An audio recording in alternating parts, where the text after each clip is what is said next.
لڑکے کو لڑکی پر ترجیح نہ دو۔ قال اللہ تعالی للہ ملک السماوات والارض یخلق ما یشاء یہب لمن یشاء اناثا ویہب لمن یشاء الذکور او یزوجہم ذکرانا واناثا ویجعل من یشاء عقیما انہ علیم قدیر۔ سورت ہے الشورى، آیت نمبر 49 اور 50۔ اللہ تعالیٰ نے ارشاد فرمایا، آسمانوں اور زمین کی بادشاہی اللہ ہی کی ہے، وہ پیدا کرتا ہے جو چاہتا ہے، جسے چاہتا ہے بیٹیاں عطا کرتا ہے اور جسے چاہتا ہے بیٹے عطا کرتا ہے، یا انہیں ملا کر بیٹے اور بیٹیاں عطا کرتا ہے، اور جسے چاہتا ہے بانجھ کر دیتا ہے۔ یقیناً وہ سب کچھ جاننے والا، ہر چیز پر قدرت رکھنے والا ہے۔ حدیث پاک میں ہے، وعن ابن عباس قال قال رسول اللہ صلی اللہ علیہ وسلم من کانت لہ انثی فلم یعدھا ولم یہنھا ولم یوسر ولدہ علیہا قال یعنی الذکور ادخلہ اللہ الجنۃ۔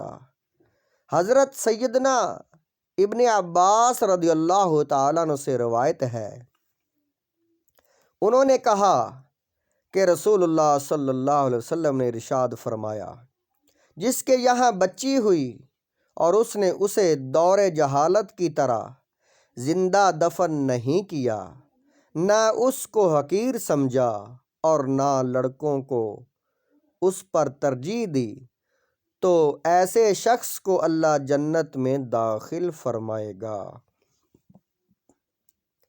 3 بہنوں یا بیٹیوں کی کفالت کی فضیلت۔ حدیث نمبر 8، وعن ابی سعید الخدری ان رسول اللہ صلی اللہ علیہ وسلم قال لا یکون لأحد 3 بنات او 3 اخوات فیحسن الیہن الا دخل الجنۃ۔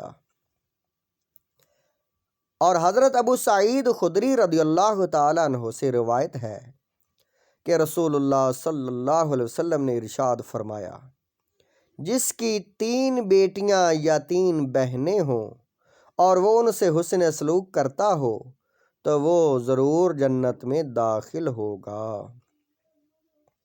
بچوں کو ابتدا ہی سے دین کی تعلیم دو۔ قال اللہ تعالی والذین یقولون ربنا ھب لنا من ازواجنا وذریاتنا قرۃ اعین واجعلنا للمتقین اماما۔ سورۃ الفرقان، آیت نمبر 74۔ اللہ تعالیٰ نے ارشاد فرمایا، اور وہ جو کہتے ہیں اے ہمارے رب، ہمیں ہماری بیویوں اور اولاد کی طرف سے آنکھوں کی ٹھنڈک عطا کر اور ہمیں متقیوں کا امام بنا۔ حضرت سیدنا ابو قتادہ رضی اللہ تعالیٰ عنہ بیان کرتے ہیں کہ رسول اللہ صلی اللہ علیہ وآلہ وسلم نے اپنی نواسی امامہ کو اٹھا کر نماز پڑھی، جو کہ آپ صلی اللہ علیہ وآلہ وسلم کی بیٹی زینب رضی اللہ تعالی عنہا اور ابو العاص کی بیٹی تھی۔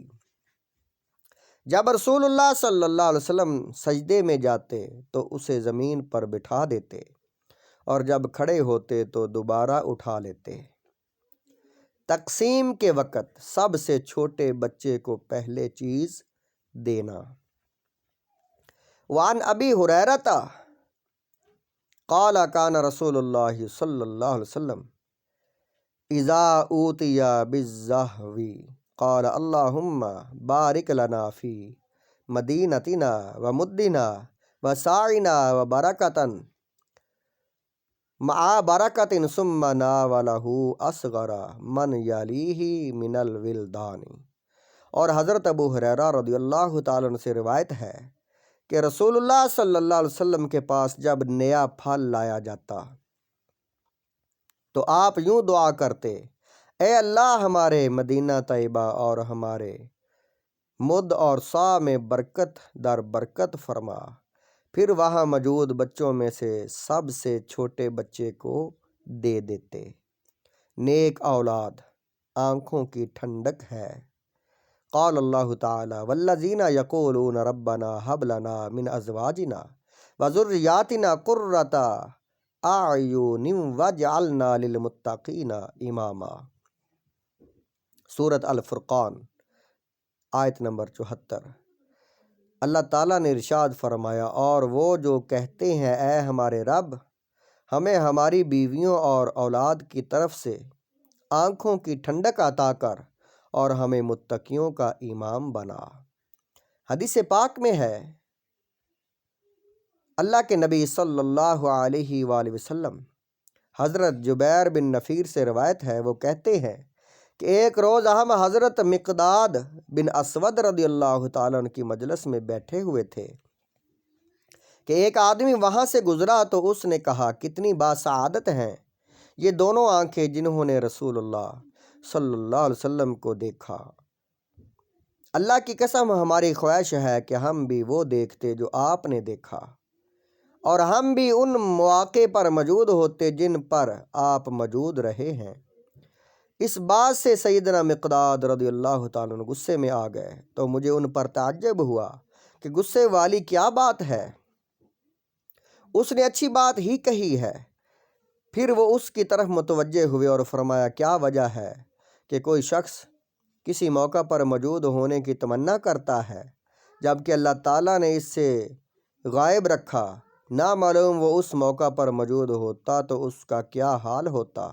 अल्लाह की कसम रसूल अकरम सल्लल्लाहु अलैहि वसल्लम के यहाँ कितने लोग हाज़िर हुए जिन्हें अल्लाह ताला ने उनके चेहरों के बल जहन्नम में औंधा कर दिया क्योंकि उन्होंने आपकी दावत को कबूल किया ना आपकी तस्दीक की।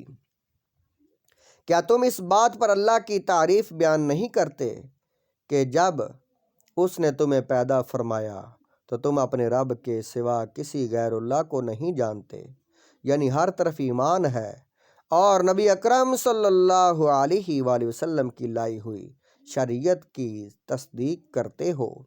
तस्दीक व तकज़ीब की आजमाइश दूसरे लोगों के ज़रिए तुमसे टल गई। अल्लाह की कसम जैसे सख्त हालात में नबी सल्लल्लाहु अलैहि वसल्लम मबऊस हुए, कोई नबी ऐसे हालात में मबऊस नहीं हुआ। ये फितरत और जाहलियत का ज़माना था कि साल हा साल तक नबी मबऊस ना हुआ था। बुतों की इबादत से बढ़कर लोग किसी दीन को अफजल नहीं समझते थे।